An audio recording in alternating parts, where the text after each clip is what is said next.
રામ રામ ભાઈઓ, કેમ છો બધા? મજામાં ને મજામાં જ ઈશ્વનભાઈ. આજે આપણે જવાનું હતું ઉના સાઈડ, અને ભાઈ ત્યાં શું કરવા જવાનું હોય તો તમને આગળ રસ્તામાં હું બતાવી દઈશ કે આપણે શું કરવા જવાનું છે. તો ભાઈ આપણે અત્યારે નીકળવું પડ્યું હતું વહેલું, કેમ કે રાતે 2 વાગે જ નીકળી ગયા હતા અને આપણે પહોંચ્યા અહીં અત્યારે માણાવદર. અને ભાઈ અત્યારે વાગ્યા છે સવારના 4 અને ભાઈ વહેલા નીકળ્યા હતા એટલે આપણે કંઈ શૂટ કર્યું નહોતું. તો ભાઈ અત્યારે આપણે માણાવદર પહોંચી ગયા છે અને વાગી ગયા છે 4. અને ભાઈ આગળ જોતા જજો ભાઈ કે આપણે કઈ જગ્યા ઉપર જવાનું, શું કામે જવાનું છે. તો તમને આગળ વિડીયોમાં હું બતાવી દઈશ કે આપણે શું કરવા જવાનું હતું. તો ભાઈ આપણે અત્યારે માણાવદરથી આગળ મઢડાની ચોકડી પડે છે, ત્યાં આપણે ચા પાણી પીવા માટે ગાડી બ્રેક કરી છે. અને ભાઈ નજારો ખરેખર એક નંબર હતો. સુરત દાદા પણ ઉગી ગયા હતા આવતા, એટલે નજારો ખરેખર જોરદાર હતો. અને ત્યાં આપણે ચા પાણી પીધા અને 10-15 મિનિટ બ્રેક કરી હતી. અને ભાઈ પાછળ ફાંકી બનાવે છે, હા એ આપણે આર જ છે. અને ભાઈ ખુરચી ખરેખર એક નંબર હતી, મજા આવી ગઈ હતી બેસવાની એમાં. તો ભાઈ હાલો હમણાં અહીંથી ચા પાણી પી લઈને હવે નીકળવું છે, કેમ કે હજી આપણે પોણા 200 કિલોમીટર કાપવાના છે. અને ભાઈ પોણા 200 કિલોમીટરમાં આપણે આજે કરે તો સોમનાથ ઉપર થઈને જ જવું છે, સોમનાથ દીવવાળો રસ્તો, કેમ કે અત્યારે સવારમાં તો કોઈ પ્રોબ્લેમ ન આવે. તો ભાઈ આપણે ફાઇનલી 4 લાઇન રસ્તો આવી ગયો હતો. અને ભાઈ આ રસ્તો છે જુનાગઢથી સોમનાથ ને દીવ જવાનો.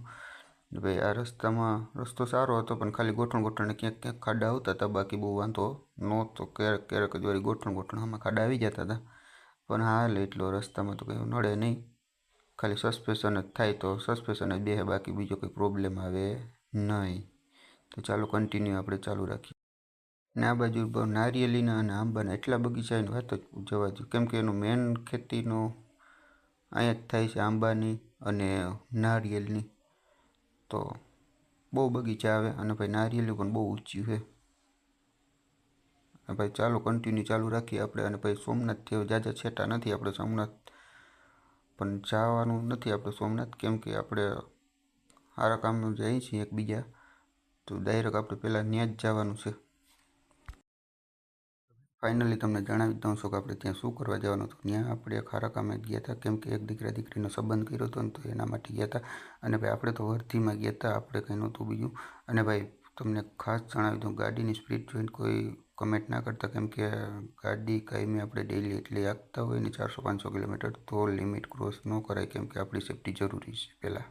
તો ભાઈ આપણે ફાઇનલી આપણા લોકેશન ઉપર પહોંચી ગયા હતા અને આપણે આ જગ્યા ઉપર જ જવાનું હતું. ને હવે આપણે 3-4 કલાક ફ્રી, કેમ કે આપણે કંઈ હવે ખાસ એટલું કામ છે નહીં, જે કરવાવાળા કરશે જેને કામ છે એ, બાકી આપણે તો થઈ ફ્રી.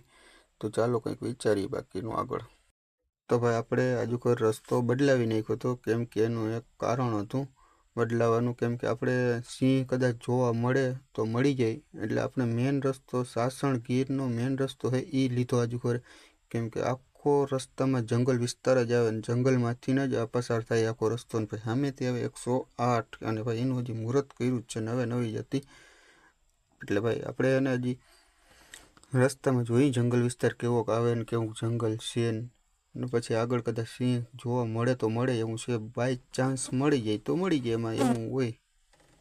હવે ફાઇનલી આપણે ચા પાણી માટેનો હોલ્ટ કર્યો હતો. અને ભાઈ જંગલ વિસ્તારમાં ગાડી થોડોક હાંકી હતી 20 કિલોમીટર, એટલે ભાઈ. અને ભાઈ લોકેશન એક નંબર હતું, એનો નજારો આખો જંગલનો, કે મજા જ આવી ગઈ હતી. ને ભાઈ એ પછી જંગલમાં ચા પીવાની મજા આવી, શું વાત છે યાર.